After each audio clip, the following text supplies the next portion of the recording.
رح نسمي بالله.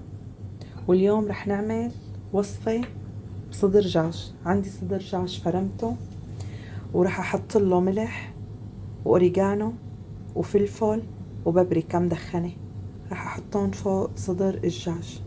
ورح احط كمان زيت، وعندي كمان بصلة وبقدونس وثوم، رح افرمهم وحطهم فوقهم. وهيك فرمت البصلة والثوم، وهلا رح احط بقدونس عليهم، ورح تبلهم كلهم مع بعضهم وارجع لكم. هيك بسم الله ما شاء الله تتبيلتنا صارت جاهزة مثل ما لكم شايفين منظرها بشهي.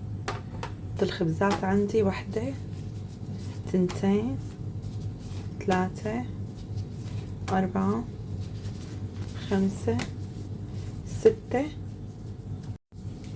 وهلأ رح اقصهم حتى يطلع عندي شكل مربع.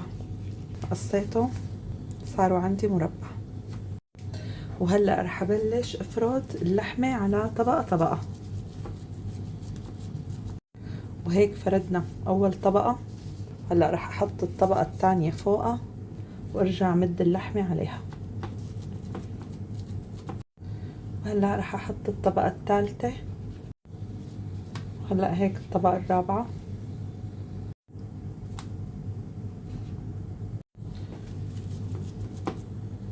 وهيك بنكون حطينا اخر طبقة. هقطعهم وهيك بكون قسمتهم بهي الطريقة الحلوة. رح شكهم بسياق وورجيكم اياهم. رح اجيب هيك اعملها هيك بهي الطريقة، وهي كمان جيبها حطها بهي الطريقة معها، وهي كمان ححطها هيك بهي الطريقة معها، ورح اشك السيخ فيهم بهي الطريقة.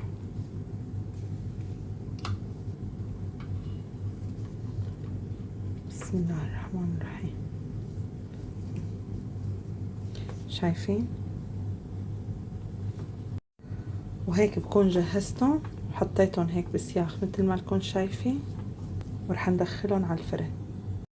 وهيك جهزتهم وحطيتهم بالصينية، وهلأ رح ارش عليهم رشة زيت قبل ما ادخلهم على الفرن.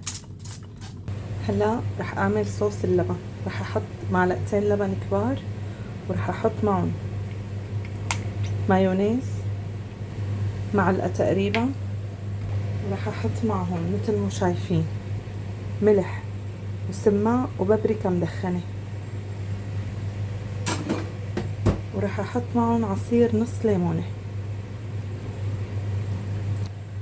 ونخلطهم كلياتهم مع بعض. وهيك الصوص عنا ما شاء الله صار جاهز. شوفوا لي هالمنظر ما شاء الله بشهي. وهيك وصفتنا صارت جاهزة، ومنظر ما شاء الله بشهي ولا أروع من هيك.